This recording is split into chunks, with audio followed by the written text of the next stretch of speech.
Hello friends, তোমরা দেখছো আরবিকের study.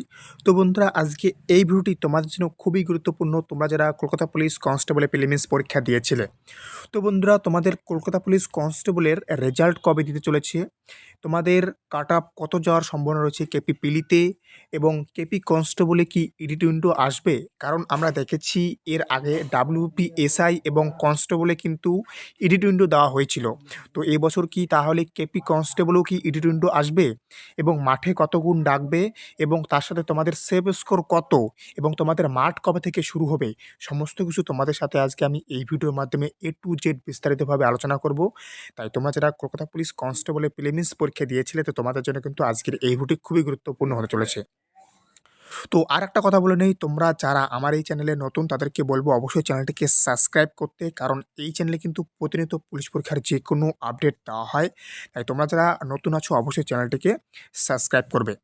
তো আমি কিন্তু তোমাদেরকে প্রথমেই বলে নিয়েছিলাম যে তোমাদের আজকের এই ভিডিওর মূল উদ্দেশ্য হচ্ছে তোমাদের কেপি প্রিলিমিনসের রেজাল্ট কবে দিতে চলেছে, তোমাদের কাট আপ কত যাওয়ার সম্ভাবনা রয়েছে, তোমাদের ইডি উইন্ডো কি আসবে, এবং তোমাদের মাঠে কত গুণ ডাকবে। তো সবার প্রথমে আমি তোমাদেরকে একটা কাট আপ দেখে নাও অন স্ক্রিনে। তো এটা হচ্ছে আমার বানানো ডাব্লিউপি কনস্টেবলের কাট আপ, আর এটা হচ্ছে পিআরবির অফিসিয়াল কাট আপ। তো এই দেখো আমার বানানো কাট আপ আর পিআরবির কাট আপ, দেখো কিন্তু সেম প্রায় মিলে গিয়েছে। ওকে, ইউআর আমি কিন্তু 45 থেকে 47 বলেছিলাম, তো ইউআর কিন্তু এখানে 48.50 গিয়েছে। আমি এসসি বলেছিলাম হচ্ছে 39 থেকে 40, এখানে এসসি গিয়েছে হচ্ছে 39.25। আর এসটি বলেছিলাম 33 থেকে 35, এখানে এসটি গিয়েছে 32.50, কম গিয়েছে। আর ওবিসি এ এবং ওবিসি বি আমি বলেছিলাম সেম যাবে, তো এখানে কিন্তু 43 থেকে 44 বলেছিলাম, এখানে কিন্তু 41.50 গিয়েছে ওবিসি এ, আর ওবিসি বি 41.25, 0.25-এর ডিফারেন্স। তো তোমাদেরকে আবারও বলছি, আমি যে কাট আপটা তোমাদের সাথে শেয়ার করব, সেটা কিন্তু সমস্ত কিছু অ্যানালাইজ করার পরেই কিন্তু তোমাদের সাথে আমি কাট আপ শেয়ার করি। আমি হাঁকাও এসে তোমাদেরকে কাট আপ দেই না। তো এখন কথা হচ্ছে কাট আপটা পরে বলি, তাহলে তোমাদের আগে বলে নেই যে তোমাদের রেজাল্ট কবে দিতে পারে। তো তোমরা দেখেছিলে যে এর আগে ডাব্লিউপি এসআই এবং কনস্টেবলে কিন্তু তোমাদের এডিট উইন্ডো দেওয়া হয়েছিল। তো সেই হিসেবে কিন্তু তোমাদের কেপি কনস্টেবলেও কিন্তু একটা এডিট উইন্ডো আসার সম্ভাবনা রয়েছে। তো যদি না আসে, আমি ধরে নিলাম যদি না আসে, তাহলে তোমাদের 15 তারিখ থেকে 16 তারিখ, 15 তারিখ থেকে 16ই জানুয়ারির মধ্যে তোমাদের কেপি কনস্টেবলের রেজাল্ট আসবে। আর যদি তোমাদের এডিট উইন্ডো দেওয়া হয় তোমাদের কাস্ট ক্যাটাগরি চেঞ্জের জন্য, তাহলে তোমাদের কিন্তু 20 তারিখের পর, অর্থাৎ 22 তারিখের আগেই তোমাদের কিন্তু রেজাল্ট দেওয়ার সম্ভাবনা রয়েছে, 22শে জানুয়ারি। যদি এডিট উইন্ডো না আসে তাহলে 15 থেকে 16 তারিখের মধ্যে তোমাদের রেজাল্ট প্রকাশিত হবে। আর যদি এডিট উইন্ডো আসে তাহলে 20 থেকে 22 এই ডেটের মধ্যেই তোমাদের রেজাল্ট প্রকাশিত হবে। এখন তাহলে কথা হচ্ছে তোমাদেরকে মাঠে কত গুণ ডাকবে। তোমাদেরকে আমি বলে নেই তোমাদের মাঠে, এবং তার আগে বলি তোমাদের, আমি কিন্তু অলরেডি কাট আপের ভিডিও কিন্তু একদম ডিটেলসে দেওয়া আছে। এই যে দেখো থাম্বেলটা দেখো, এই যে আমি থাম্বেলটা রেখেছি, এই থাম্বেল ধরে যাবে, 2 সপ্তাহ আগে দেওয়া হয়েছে, 6,000 ভিউজ আছে।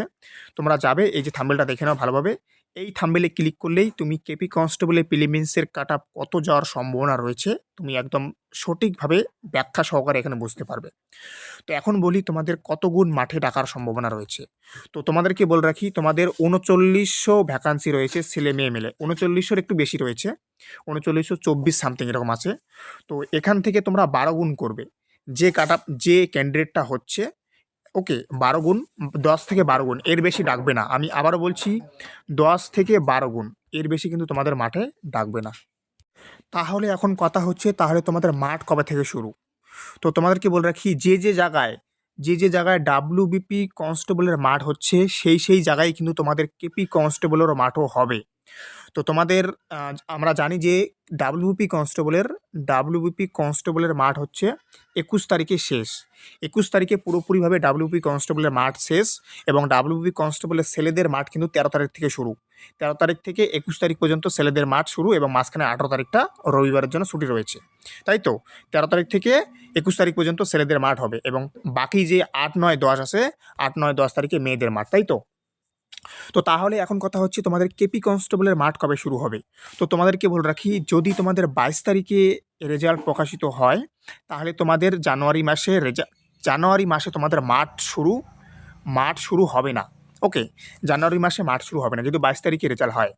আর যদি তোমাদেরকে বলে রাখি, যদি তোমাদের 16 তারিখে রেজাল্ট প্রকাশিত হয়, তাহলে তোমাদের জানুয়ারি মাসের 27 তারিখ থেকে তোমাদের মাঠ শুরু হবে, একদম 100% শিওর। যদি আমি বললাম যদি 22 তারিখে তোমাদের যদি রেজাল্ট আসে, তাহলে তোমাদের জানুয়ারি মাসে মাঠ হবে না, ফেব্রুয়ারির প্রথম সপ্তাহে মাঠ হবে। আর যদি তোমাদের 16 তারিখে রেজাল্ট প্রকাশিত হয়, তাহলে তোমাদের জানুয়ারি মাসেই তোমাদের কিন্তু কেপি কনস্টেবলের মাঠ শুরু হবে। তাহলে এখন কথা হচ্ছে, তুমি সেফ স্কোরে আছো কি না সেটা কীভাবে বুঝবে? তোমাদেরকে বলে রাখি, ইউআর এসসি এসটি আমি বুঝি না, আমি তোমাদের একটা সেভ স্কোর দিচ্ছি। যাদের 55 আছে, 55+ যাদের নাম্বার আছে, তুমি একদম 100% সেফ। যাদের 55 নাম্বার আছে আউট অফ 100-এর মধ্যে, তুমি একদম 100% সেফ, তুমি মাঠে ডাক পাচ্ছ। আবারও লিখে দিলাম, আবারও ভালোভাবে লিখে দিচ্ছি, যারা 55 আছো, ওকে, যারা 55-র মধ্যে বিলং করছো, 55-এর মধ্যে তোমরা যারা বিলং করছো, আমি এসসি এসটি ওবিসি বুঝি না, তুমি একদম 100% তুমি সেফ, তুমি মাঠে ডাক পাচ্ছ, এটা একদম শিওর। তো সেই হিসাবেই তোমরা মাঠ প্র্যাকটিস শুরু করে দাও।